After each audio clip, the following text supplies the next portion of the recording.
Hey guys, what is up and welcome to a new Tesla update video. So today, as per usual, let's go over Tesla stock, let's go over the market, let's talk about what happened today on a pretty volatile day, right? We had a lot of war fears once again this morning, where Iran literally fired missiles at Israel, and market sold off pretty aggressively and definitely still ended, decently in the red for the most part as well.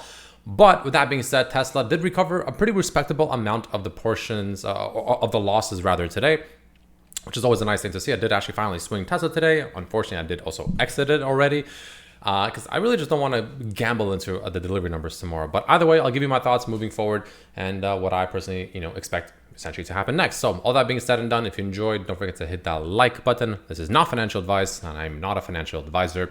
And of course, my membership section on YouTube is live. That link is down below for just $2.99 a month. You can access all my intraday thoughts, posts, updates, technical analysis, options flow, etc. Every single day the market is open for just, again, $2.99 a month on Tesla. Sometimes other stocks in the broader market as a whole, or for $5 or $4.99 a month, $4.99 a month. Access to all of that as well, plus NVIDIA.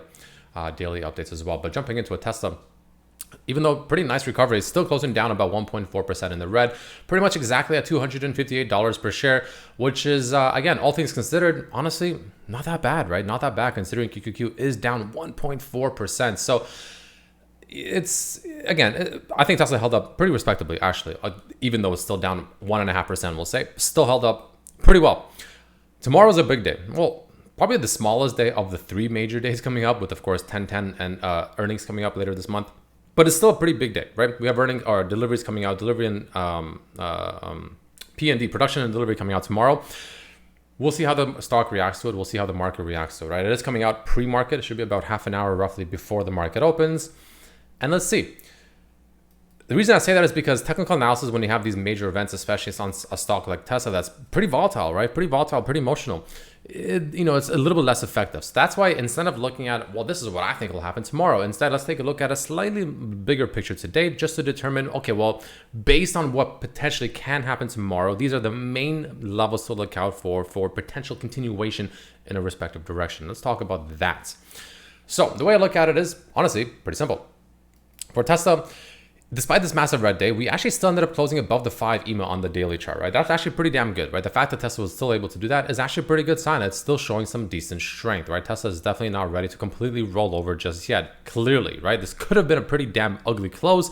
Instead, it actually closed, I still wouldn't say it's a necessarily bullish, but it's definitely not bearish. It's a very neutral close to me, where, again, with this kind of close, I personally don't see an obvious advantage one way or the other right now. What will give me an obvious advantage one way or the other right now, maybe after the P&D numbers tomorrow, whatever the case may be, right?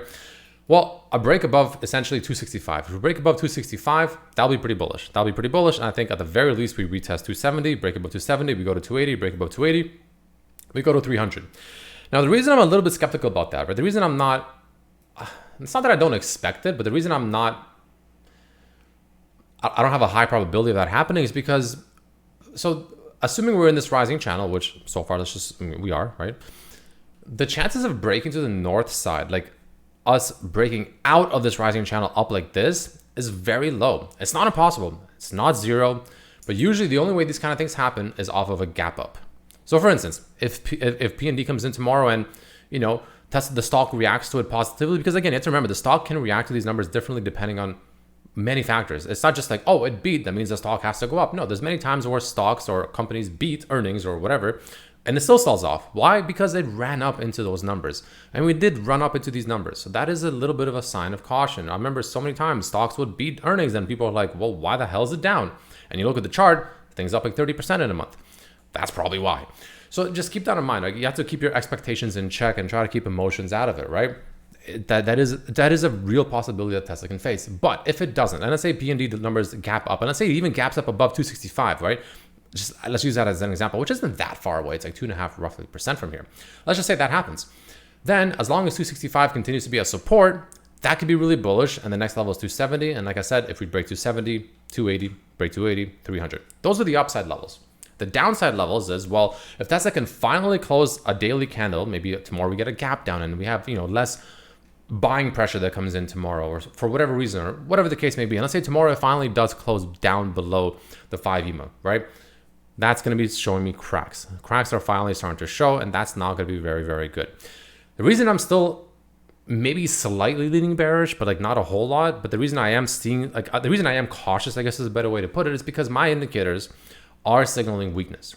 They are signaling weakness, but weakness doesn't mean it has to crash. Weakness just tells me the fact that it also doesn't really mean this, or doesn't seem like the stock wants to also just rally, especially northward out of a channel where it just breaks out of the channel northward straight to, let's say, 270 or something like that, 270 or 300 or 280, whatever, right? Like these, and the weakness is this, right? The weakness is this. MACD still making lower highs, right? Today's another day. Starting to curl on the MACD as well. Very large gap, by the way.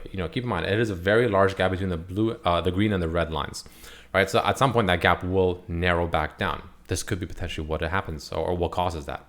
RSI is no longer overbought, but it is technically, this is technically losing momentum, because if you were to take even something simple like a trend line on the RSI and just draw it, something like this, I guess you can argue it is still technically making a higher low, actually, but it is going below the median line, right? The little yellow line.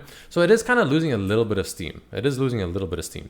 But the main things I'm looking at, the main things that are making me not convinced, but cautious and make me think the steam is kind of getting lost a little bit. The momentum, the bullish momentum is drying up a little bit.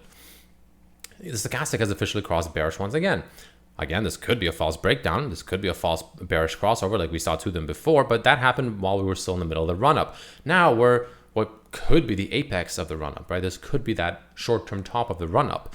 So these kind of crossovers happening all the way up here. Again, let's zoom out, right? Let's zoom out. How high are we, right? We're pretty high. Remember when we had this stochastic over here? This stochastic back when Tesla was all the way over here was back when we had that initial massive short squeeze in. We were essentially at the exact same price we are right now. The issue is the fact that we're pretty much at the same price, but we're making an obvious lower high on the stochastic. That's a little bit of a bearish divergence, but same thing happened, right? Once we were all the way up here and we finally got that bearish crossover, well, let's take a look at what happened, right? Let's zoom in over here. Let's increase this stochastic a little bit here. And we got that bearish crossover on this massive red candle. Now, granted, we did obviously rally back up a little bit. We didn't just completely and utterly crash down. We had some consolidation. But the point is that as we were consolidating, which is kind of actually what I wouldn't be surprised if Tesla does. Remember how I said that theory that it just kind of goes sideways, kind of like what it did over here between, like, let's say 240s roughly to maybe even as high as the 260s, right? We could do something like this again, right? But the thing to note here is the fact that as we were consolidating, the stochastic just kept going lower and lower and lower and lower, even though we were going essentially sideways. But the point is the fact that that crossover signaled the fact that we just didn't have the power to go any higher, right? We didn't have the power to break that recent high anymore. And that's kind of signaling the same thing right now. Obviously, this can change based on P&D tomorrow, so take it with a grain of salt. But as it stands right this very moment, which is the only thing that we can judge it off of, it is giving me those signs again where, the momentum just feels like it's definitely slowing down a little bit, right? We also have, of course, the TSI, the true strength indicator, getting very close to crossing bearish. It hasn't just yet. I mean, it was actually this morning. Obviously, it fixed itself as, the candle finally closed for the daily and we had that recovery. But, it is still in a situation where it's pretty close. It is pretty close to crossing to the bearish side. That will be another potential thing to watch out for, right? And then we have the BX trender. The band has officially turned red. We are making now lower highs, a pretty decent lower high as well, which is also signaling to me the fact that all of these things are signaling the same thing to me. This is why I have all these indicators. They're all very similar, but the more of them that line up, the more I'm convinced of a specific direction. In this case, unfortunately, the bullish momentum seems to be slowing down, and a lot of them are starting to hint at that, if not already there. And that's just the way I personally eyeball it right now, right? Again, we could be completely wrong. Maybe we just gap up tomorrow above 265 and we rocket over to 300 within the next week or two. Possible, but we don't know that. You're essentially gambling on that, right? If you're like buying right now and you're like, with that theory, essentially, you are essentially gambling. You're pretty much 100% gambling, unless you're investing. I don't know why you're even watching this video if you're investing. But you're pretty much gambling on that, right? You're pretty much gambling the fact that P&D is good. The stock also reacts positively to it. Again, those are two very different things. And you get that massive gap up above a pretty, decent resistance point, which will also be a move out of this channel. So that's the kind of the way I'll be looking at it, right? But again, if Tesla can close down below and this momentum that is drying up for the bullish side is in fact true, and we close below the 5 EMA tomorrow, the daily closure, then watch for another move back down to probably around the low 250s to high 240s. This is where it gets interesting though. So remember how before we were talking about, this is what the red line is. Remember we were talking about we potentially were in a rising wedge, and that was the red line, that, top of the rising wedge, right? So we had the green line down here and we had the red line. Ignore the top green line for now. We had that rising wedge, which looks a little bit more clear here, I guess, because there's less lines, right? Something like this. Well, today, the move down, there is a theory, there is a chance that this move down today actually was just a retest of a breakout of that rising wedge. Now, this is all assuming that the rising wedge is the correct pattern, because again, the other option is just a rising channel. So keep that in mind, right? That's important to understand. But, this could, in theory, if you put on your bullish cap, this could have just been a retest of this rising wedge. And as long as this retest holds, so in other words, really, as long as we don't really go too far lower than today's low, pretty much ever, really, almost, this is a bullish retest and this potential continuation upwards from here. So that's like if you were to put on your bullish cap. So keep that in mind. Like, it's pretty important to hold today's low. If today's low holds, that is a possibility to something to look at. I just don't know if it will. And again, if it doesn't, then, again, I'm still skeptical about this pattern. I think the better one to look at is still this rising channel. A move back down to the bottom of the rising channel wouldn't be too surprising, right? A move back to the bottom of the rising channel, I say it happens maybe later this week or sometime next week, mid to high 230s. That will be the move down there. That's where I personally would get very interested again. Like 240s, okay, I'm interested. 230s though, like high 230s, okay, now I'm getting very interested, because then you're buying at what should be a massive area of support horizontally and the channel, the rising channel, right? That's a double support that should be pretty powerful for Tesla. And as long as that holds, I can actually see a move, assuming that the rising channel is the correct channel that we're in and it's not the rising wedge. A move like something like this and then back up like this could be a possibility. Like, again, in theory, we can zigzag in this channel for a long time. Like, that is, we don't know how long we'll be in this channel, but you always have to assume as long as you're within the channel, Tesla's technically bullish. It is technically bullish until it breaks out. So that's why I'm not screaming anything bearish. I'm not screaming Tesla going down to like 200 or lower. I will only do that if we break out of this channel without breaking above 270 to 271, roughly, like that general range, without breaking that first. If we break that first and then we fall out of the channel, I think Tesla will have a much more bullish reaction or bullish correction. It'll be less severe. However, if we break out of this channel before breaking 270 to 271, I think the correction could be a lot more steep than this, let's just say that.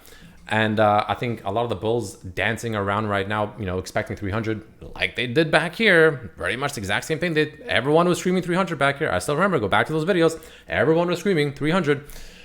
Well, we didn't go to 300. Now, this could be different. This absolutely can be different. And the reason this could be different is because, well, we actually did break out of some pretty crucial levels on the weekly time frame on this log chart, right? Which, of course, is going to be this massive multi-year trend line that we did officially, for the first time ever, close a weekly candle last week above it.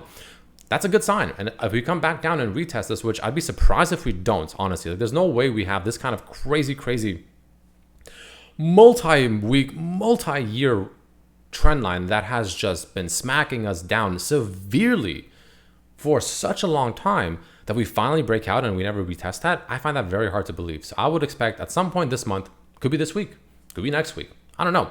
I personally expect a retest of it. Now, if it happens this week, it'll be somewhere around 240. If it happens next week, again, it's descending. It'll be a little bit lower, mid to high 230s. So mid to high 230s to low 240s, roughly, is where that retest would be. I would be eyeballing that. And I think that will be probably the best entry. And the best part about this entry is the fact that it lines up almost to perfection with the bottom of this channel. Because if we come down to retest this, let's say this week or next week, it's around 237, 238, something like that ish, right? The bottom of this channel, if that also happens sometime this week or next week, roughly, pretty much the exact same level, 237, 238, almost to perfection. Now, whether or not that's too good to be true, we'll find out. Maybe we come down there and we just slap back down right under and we just crash under. Always a possibility. But as of right now, you have to assume support will act as support until proven otherwise. That's just how stocks work. You assume resistance is resistance until proven otherwise. You assume support is support until proven otherwise. At the moment, I do see that low 240s to high 230s as a massive area of support. And as of right now, if we do get there, which I expect us to, I assume it's going to act as support, and I assume it will, push us up from there. Obviously, if we break down under, you adjust. But as of right now, I assume it will. So that's kind of the way I'm looking at it. That's just the way I'm seeing it. The VIX is up substantially today, right? 15% on the VIX, which is a pretty sizable move. So we'll see if there's any continuation. October is supposed to be the spooky month. Let's just say that, no pun intended, especially in an election year. Apparently, there's a statistic I saw. I think I hearted it. Let me take a quick look at it. There's two things I want to show you guys before I end off this video. One, this one. S&P 500 up S&P 500 up 20.8% heading into October could mean we finally see some red. With October lower 7 of 9 times, stocks were up 20% or more heading into this spooky month. This isn't a bad thing though, as Q4 still tends to rally with pretty much November plus. But it does say that based on statistics, there's a damn good chance that October ends up being essentially a red month. We'll see. So far it's starting off like that. So we'll see if that actually holds true or not, but that's something to note. And the last thing I want to show you guys before we end off the video is this, another post from Mo, one of my favorite people to follow on Twitter or X. Posted this very interesting pattern, if you will, on essentially SPY, S&P, SPY, whatever, same shit. Or, massive rally, red arrow, or red fall, right? But the thing to note is the 17 and 19 days at the bottom, right? 17 days was today, actually, and 17 days back here also had a red day, 17 days today, red day. Then the next 2 days up until the 19th day, which is going to be Thursday, sideways to slightly up, actually. So, there's a chance that we get tomorrow and maybe Thursday sideways or slightly up. Always a possibility in just a broader market as a whole. And then after that, we had that follow through back downwards and we had a more panic selling, right? So just if this pattern plays out, essentially what it's saying is the fact that probably sideways, maybe slightly up tomorrow and Thursday. But Friday, we can potentially enter some more spooky situations on the markets. So we'll see. Just interesting. Thought I'd point that out. Take it as you will. It is what it is. But yeah, thanks for watching. Holy shit, this video is 16 minutes long. Yeah, I'll see you tomorrow. Peace.